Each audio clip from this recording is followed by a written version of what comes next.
प्रणाम। हम कल्पना ठाकुर झारखंड से। मैं और सीमा जी दोनों आपको एक कजरी सुना रही हूँ। ये भी मैं अपने से लिखी हूँ कजरी। बरसेला कारी बदरिया हो भादो के महीनावा, बरसेला कारी बदरिया हो भादो के महीनावा।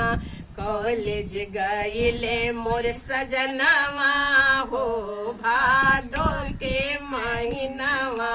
कॉलेज गईले मोर सजनवा हो भादो के महीनावा। बरसेला कारी बदरिया हो भादो के महीनावा। बरसेला कारी बदरिया हो भादो के महीनावा। कॉलेज गईल मोर सजनवा हो भादो के महीनावा। कॉलेज गईल मोर सजनवा हो भादो के महीनावा। महला में सोचली सजनिया हो भादो के महीनावा। महला में सोचली सजनिया हो भादो के महीनावा। भीग जई हमरो सजनवा हो भादो के महीनावा। भीग जई है हमरो सजनवा हो बरसे कारी बदरवा। महल में सोचली सजनिया हो भादो के महीनावा। भीग जई है हमरो सजनवा हो बरसे कारी बदरवा। भीग जई है हमरो सजनवा हो बरसे कारी बदरवा।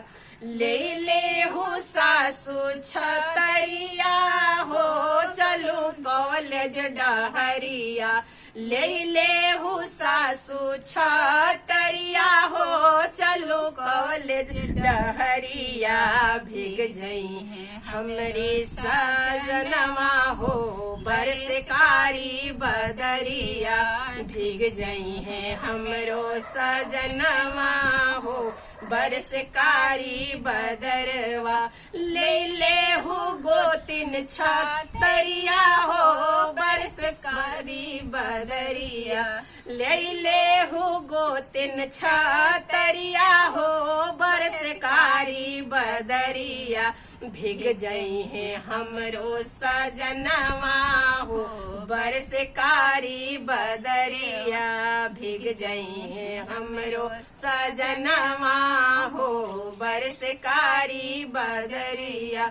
ले ले हो ननदी छतरिया हो चलो कॉलेज डहरिया।